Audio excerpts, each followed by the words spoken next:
여러분 안녕하십니까? KBS 한민족방송 통일열차 한상권입니다.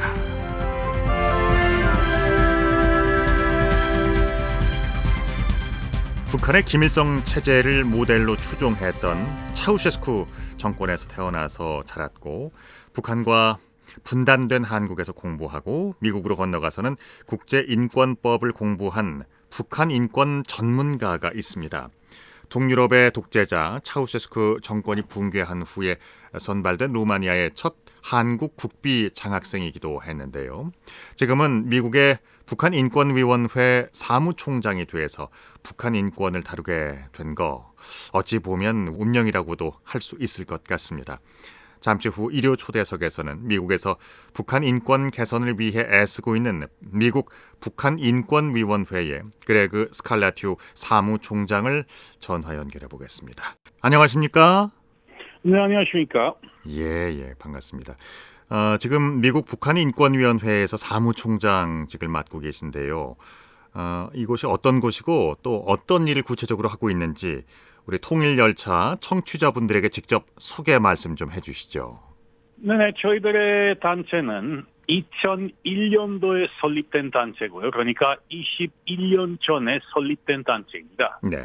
그 당시에 여러 미국 인사들이 그 전에 북한 군사, 정치, 안보 이슈 관련 연구와 조사를 많이 했었지만 네. 인권 이슈에 대해서 그렇게 조사를 많이 하지 않았습니다. 네. 그래서 이 북한인권위원회라는 단체를 북한 인권을 전문적으로 집중적으로 조사하는 연구하는 단체로 설립했습니다. 저희들의 북한인권위원회는 완전 양당의 단체입니다. 완전히 저희들은 초당파 외교, 초당파 활동을 하고 있습니다. 저희들의 이사회 멤버들 중에는 예를 들면 지미 카터 행정부 때, 그러니까 민주당 행정부죠. 네. 그 당시 부차관보, 인권 부차관보 하던 로버타 코hen 씨 계시고요. 또한 조지 W. 부시, 그러니까 공화당 행정부 때 USAID, 미국 국제개발처 회장하시던 앤드류 나티오스 회장님이 계시고요. 그러니까 여야당 대표하는 분들 다 계시지만 저희 정치는 여당 정치도 아니고 야당 정치도 아니고 저희들의 정치는 북한 인권뿐입니다. 그래서 그 이후로는 2001년 이후로 56건의 보고서를 발행했습니다. 네.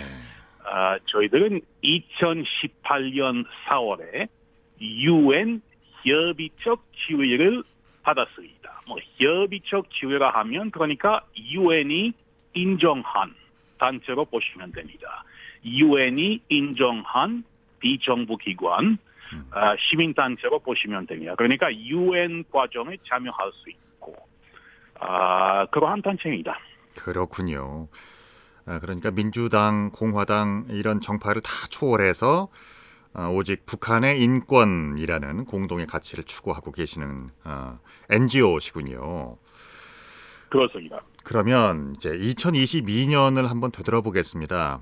사무총장님께서 보실 때 북한 인권의 측면에선 어떤 해였을까요? 상당히 안 좋은 해였습니다. 네. 북한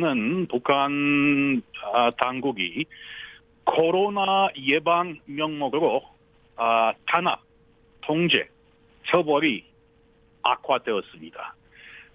특히 바깥 세계로부터 들어오려는 정보를 막기 위해 정치 탄압이 심각해졌습니다. 북한은 1981년 9월 14일에 비준한 시민적, 정치적 권리에 관한 국제규약과 경제적, 사회적, 문화적 국제규약, 또한 UN 아동권리협약, 여성에 대한 모든 형태의 차별 절대에 관한 UN 협약과 장애인 권리 협약을 인정했지만 제대로 준수하지 않고 국제법에 의해 보호해야 할 모든 인권을 계속 심각하게 유린하고 있습니다. 네. 안타깝지만 믿기 어려운 일이지만 사실 그 전보다도 코로나 시기에 2020년, 2021년, 2022년에 북한의 인권 상황이 악화되었습니다. 그렇군요. 그러면 2023년 올해 새해에는 어떤 활동 계획을 갖고 계신지요? 네, 저희들은 전문으로 하는 작업이 조사, 연구, 보고서이기 때문에 2023년에도 계속 그러한 작업을 계속할 것입니다. 또한 북한 인권 이슈를 언급하기 위해 2월 그리고 3월에 국제 컨퍼런스, 국제 세미나 유치할 계획이 있습니다. 워싱턴 DC, 유럽 브뤼셀, 유럽 의회가 있는 브뤼셀, 그리고 또한 유엔이 위치한 제네바에서 그 도시에서 국제 컨퍼런스, 국제 세미나 유치할 계획입니다. 그리고 사실 저희들한테 지금 가장 중요한 이슈는 인권 우선 접근, 그러니까 냉전 시대 이후로 대북 협상이라든가 대북 정책이라든가 주로 군사, 안보, 정치 이슈를 중요시 여겼습니다. 바로 북한의 미사일과 핵 문제인데요. 네. 당연히 상당히 중요한 문제이지만 이제는 인권까지 다른 이슈와 함께 언급할 때가 되었다고 생각해 봅니다. 그래서 대북 인권 우선 접근을 위해 저희들은 활발히 활동할 계획입니다. 네. 이 방송을 듣고 계신 분들은 깜짝 놀랄 만큼 참 그 유창한 한국어 실력을 우리 사무총장님께서 갖고 계신데요. 우리 사무총장님과는 그 한국과 아주 각별한 인연이 있습니다. 루마니아인으로는 첫 한국 유학생이라고 들었는데요. 한국으로 그 공부하러 오신 특별한 계기가 있었나요? 네네. 제가 지금 미국 시민권을 가지고 있지만 네. 냉전 시대 때 북한과 상황이 너무 비슷한 루마니아에서 태어나 거기서 20년을 살았습니다. 네. 제가 1989년 12월 그때 루마니아의 차우셰스쿠 독재 정권이 무너지지 않았습니까? 제가 네. 그때 루마니아 수도 부카레스트 대학교 1학년생이었습니다. 예. 영어 영문학과 전공이었고요. 그래서 그 전에 루마니아는 북한과 워낙 비슷하던 독재 국가였기 때문에 네네. 너무나 고립되어 있었고 해외 여행 해본 적이 없었습니다. 네. 루마니아는 북한과의 외교 관계를 1949년에 설립했습니다. 예. 이제는 공산주의 독재 정권이 무너진 후 1990년 3월 달에 대한민국과의 수교를 했습니다. 그래서 제가 그냥 유학하기 위해 시험을 쳤습니다. 1, 2, 3차 시험 쳤는데요. 네. 시험 치면서 사실 루마니아에는 개방되고 나서 1월부터 90년 1월부터 외국 자료들이 많이 들어오기 시작했습니다. 그래서 그때 국제 개발 분야에 대해서 관심 많았습니다. 그러니까 루마니아를 앞으로 루마니아처럼 밀어서 어떻게 개발할 수 있는지. 그래서 그때 한강의 기적 관련 기사들을 많이 봤습니다. 그래서 시험 치면서 수필을 쓰면서 한강의 기적 관련 그러한 수필을 썼습니다. 그래서 새로 설립된 대한민국 대사관에서 관심 가지게 되고 루마니아 교육부에서 저희 시험지를 보냈거든요. 그래서 이제는 루마니아인으로서 처음으로 첫째로 대한민국 정부 초청장학생으로 한국에 가게 되었습니다. 그래서 1년 동안 한국어 공부만 집중적으로 하고 학사, 석사도 한국에서 마쳤습니다. 그렇군요. 아니 근데 이렇게 외국어를 잘 구사하는 그 어떤 특별한 비법이 있으세요?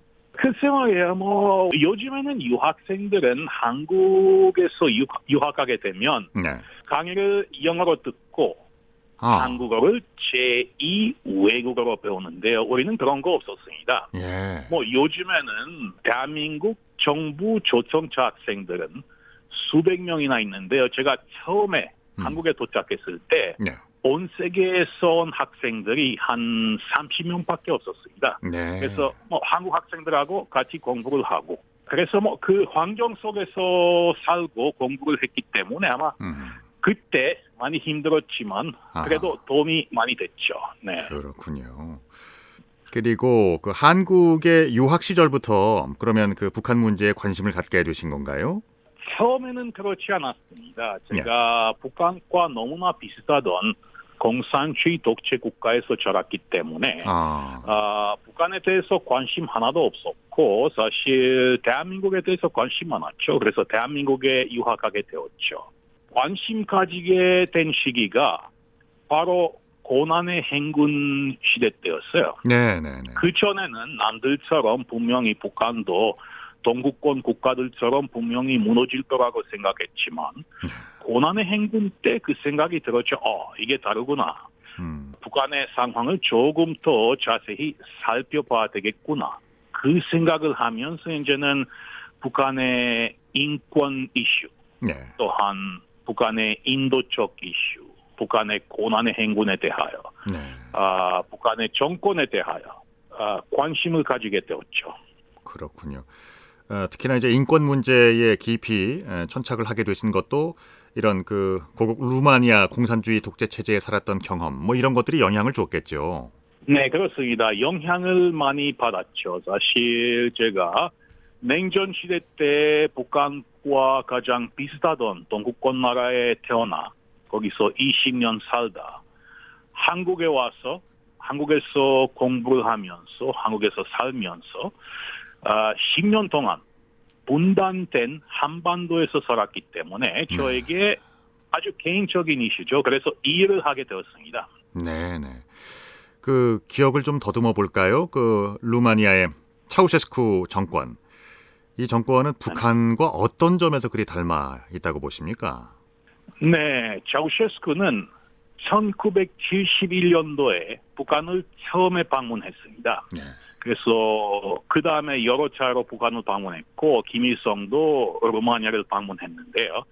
1971년도에 북한을 평양을 처음으로 방문하면서 차우셰스쿠는 북한식 독재자 신격화, 북한식 주체사상, 북한식 독재 첫눈에 반한 나머지 루마니아를 북한과 비슷한 나라로 바꿔놓으려고 했습니다. 네네. 그래서 옛날에는 루마니아의 수도 부카레스트는 동구권의 파리로 알려져 있었습니다. 아주 예쁜 도시였죠. 그런데 차우셰스코가 옛날 건물들을 묘지까지 옛날 묘지까지 옛날 수도원까지 옛날 교회까지 불도저로 밀어버리고 평양과 비슷한 건축을 바탕으로 하여 독재자를 그렇게 수만 명이 모여서 구호를 외치면서 독재자를 숭배할 수 있는 대광장, 대거리 있는 도시로 바꿔놨죠. 아직까지 부카레스트에는 인민관이 있죠. 인민관 보면 요즘에는 루마니아 국회 의사당 건물인데요. 완전히 북한 평양 건축 스타일이죠. 그래서 그렇게 하기 위해 외국으로부터 돈을 엄청 많이 빌리고 외채를 갚기 위해 루마니아 사람들을 굶기고 착취하고 1980년대는 상당히 어두운 시기였습니다. 제가 그때는 바로 청소년이었죠. 그래서 가끔씩 그 생각이 듭니다. 요즘 북한은 1980년대 초 루마니아와 비슷한 점이 많다는 생각을 해봅니다. 결국 차우셰스코는 33년 전인 1989년 12월 유혈적 반공산주의 혁명이 일어나서 차우셰스코와 아내인 엘레나가 군인들한테 붙잡히고 체포를 당하고 군사재판을 받아서 처형을 당했습니다. 그러니까 차우셰스코 교훈 삼아 독재가 영원할 수 없다는 생각을 하지 않을 수밖에 없습니다. 네. 루마니아 사회를 가지고 거대한 실험을 한 꼴이 됐군요. 그 당시 이제 자라실 적에 어린 시절 북한에 대해서 어느 정도 알고 계셨나요? 네, 어느 정도로는 알고 있었습니다. 북한이라 하면 저기 차우셰스쿠의 동맹국이었고 뭐 북한 영화도 TV에서 가끔씩 보고 예. 그리고 저기 제가 탈북자들하고 많은 이야기하고 하여튼 아하. 아는 분들이 많지만 한 50대이면 또 뭐 60, 70대이면 또 루마니아 영화를 잘 알더라고요. 왜냐하면 옛날에는 냉전 시대 때 북한에서 보여주는 영화들 중에 가장 재밌는 영화는 루마니아 액션 영화였어요. 그렇군요. 그래서 그게 통합니다. 네, 네. 하지만 이 뭐 민간 외교라는 게 없었죠. 네. 공산주의 독재 국가라 하면 그냥 고위 인사들끼리만 회담하는 거죠. 네. 최고 지도자들끼리만 회담하는 거죠. 저희들의 대학교 제가 한 학기 동안 공산주의 하에서 대학교 다녔거든요. 네. 북한 학생들이 있었습니다. 근데 우리들하고 절대로 얘기하지 않고 자기들끼리만 모이고 그래서 친구들이 얘기해줘서 얘네들 그냥 놔둬라. 북한 애들이라 좀 남들하고 얘기하지도 않고 그래서 그랬습니다. 물론 저희 사촌 형은 경험이 달랐습니다. 저기 공대 출신인데요. 또 북한 애가 한 명 있었어요. 그래서 뭐 김일성 배지도 항상 하고 네. 돌아다니지만 뭐 루마니아 학생들이 얘기해줘서 또 혼자서 다니니까 이거 배지는 뭐 안 해도 되고 가끔씩 그리고 또 자금 받고 있는 사람이라 이게 점수가 완벽하게 나와야 장학금을 계속 받을 수 있거든요. 그래서 루마니아 친구들이 교수들하고 얘기하고 얘는 최대한 점수를 받아야 한다 설명해가고 그렇게 도와줬어요. 근데 혁명이 일어나고 나서 모든 학생들을 철수시켜버렸어요. 바로 그러한 비효율적 반공산주의 혁명을 직접 목격했기 때문에 김일성 정부의 입장에서 봤을 때 김일성 정권의 입장에서 봤을 때 그게 상당히 위험한 발전이었습니다. 그래서 다들 그냥 철수시켰죠. 그렇군요. 자유의 바람이. 네. 그렇군요. 네. 이제 김정은 체제가 들어선 지 10년이 넘어가고 있습니다. 이런 그 새로운 체제에서의 북한 인권 상황. 지금 보면 많은 이들이 뭐 고모부도 이렇게 총살해버리고 숙청되는 모습들을 많이 지켜봤는데 북한의 인권 상황은 어떻게 보세요? 네, 믿기 어려운 일이지만 김정일 시대보다도 인권 상황이 악화되었습니다. 물론 김정일이 권력 세습 위해 준비 기간은 20년이나 됐는데요.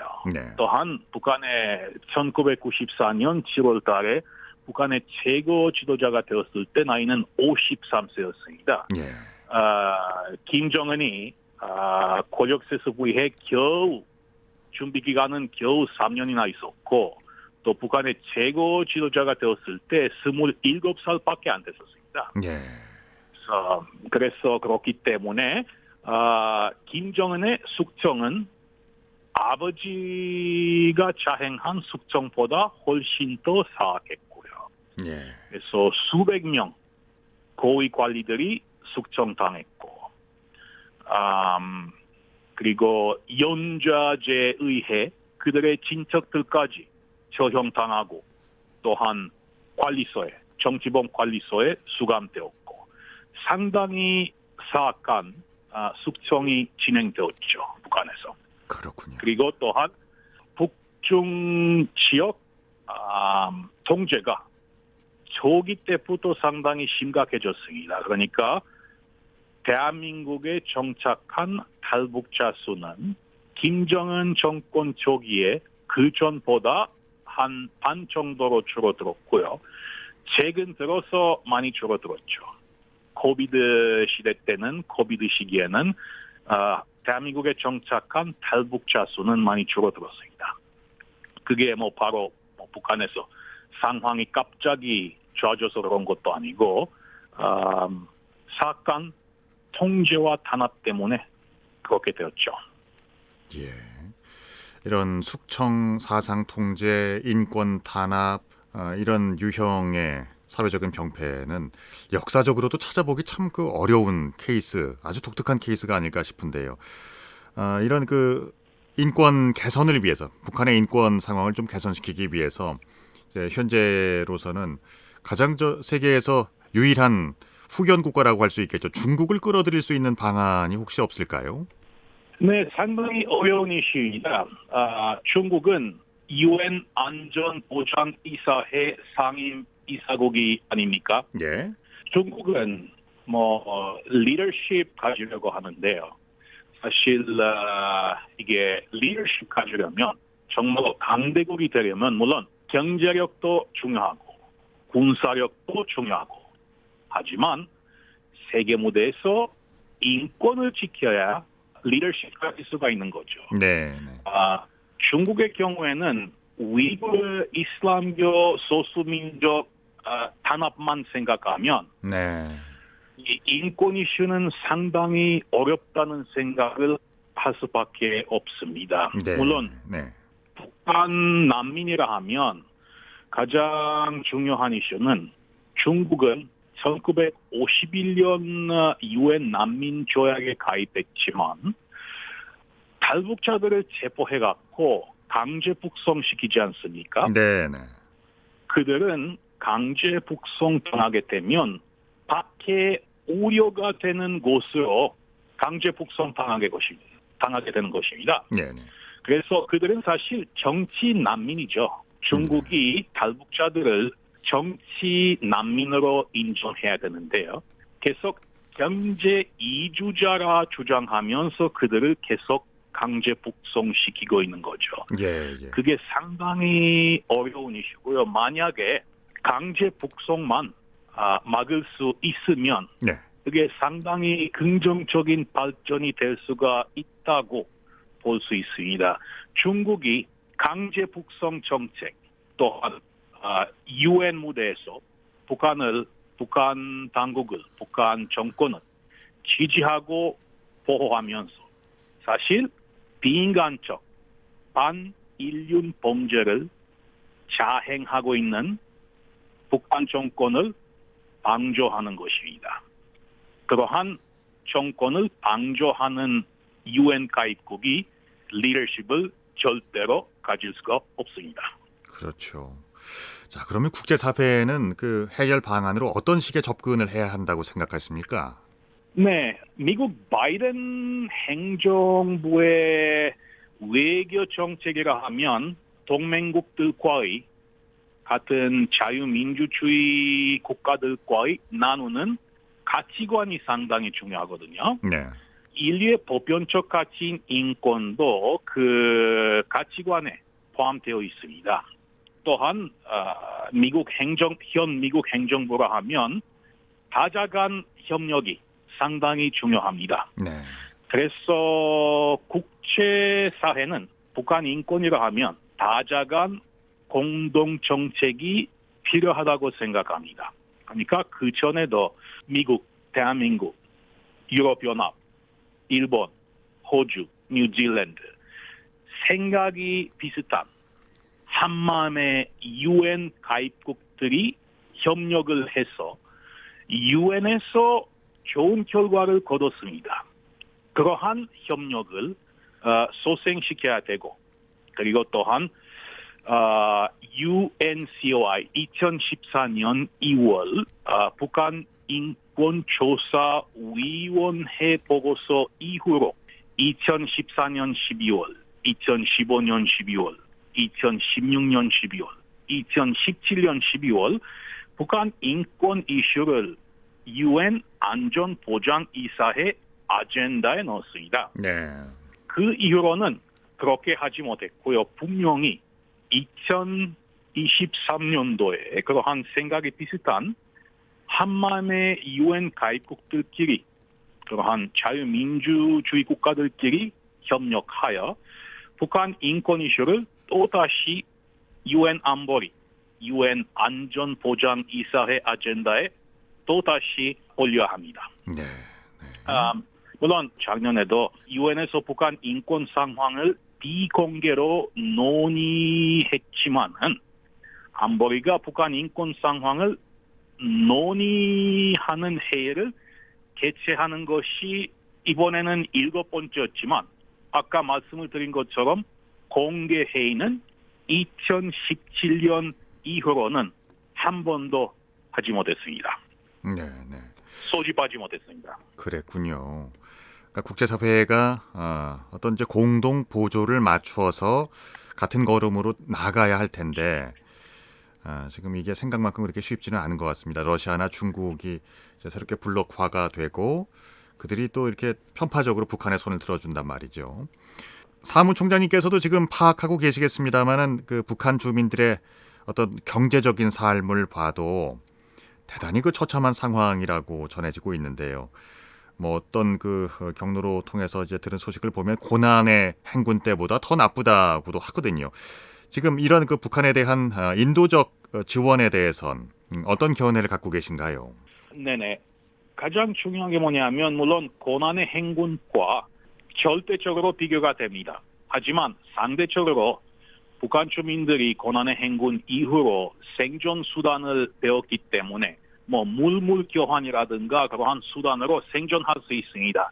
그래서 절대적으로 상황이 비슷하지만 희생자들이 고난의 행군 때보다 그리 많지 않습니다. 바로 그러한 생존 수단을 알고 있기 때문에 생존을 해왔습니다. 인도적 차원에서 지원, 그 이슈를 생각하면 가장 중요한 것은 아까도 말씀을 드렸습니다마는 인권 우선 접근, 북한의 인권 상황을 제대로 파악해야 인도 지원도 제대로 진행될 수 있습니다. 그러니까 무턱대고 주지 말고 투명성이 상당히 중요합니다. 예. 물론 북한 아이들 3분의 1이나 식량 실조에 시달리고 있습니다. 네. 하지만 어느 지역, 어느 사람들, 누가 뭐가 필요한지, 어떤 형태의 식량 실조인지 그러한 이슈들을 조사해야 지원을 제대로 할 수가 있습니다. 그래서 투명성이 필요하고 또한 현지 조사를 해야 합니다.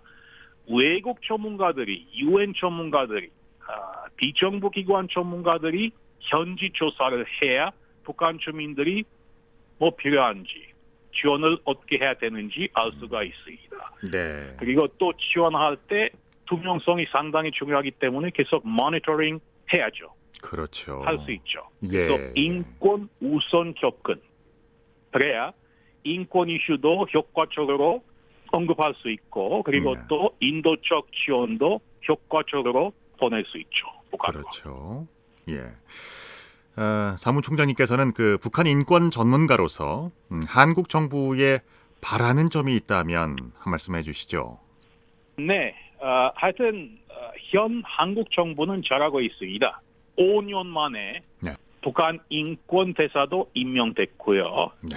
이신화 교수님이 대사로서 임명되셨고 그분이 상당히 열심히 하십니다. 네. 그러니까 대학 교수로 열심히 활동하시고 또한 대북 인권 대사로서 한국, 미국, 스위스 세계 무대에서 아주 열심히 활발히 활동하고 계시고 상당히 긍정적인 발전입니다.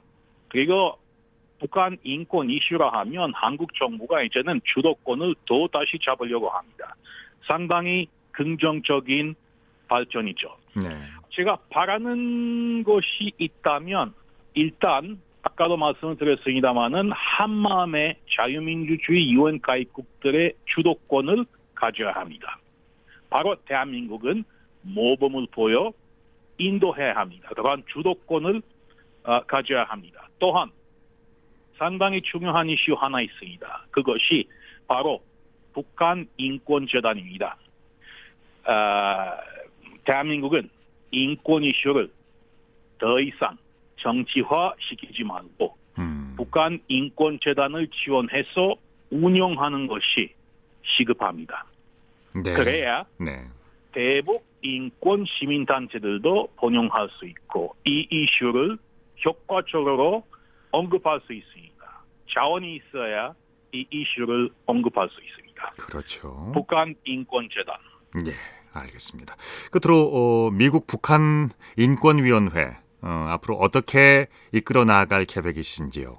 저희들의 일을 그대로 하고요. 계속 연구, 조사를 해서 탈북자들 만나서 인터뷰하고 조사를 하고 또한 북한의 불법 구금시설, 정치범 관리소 포함한 불법 구금시설 조사하기 위해 계속 위성 사진 분석을 계속할 계획이고요.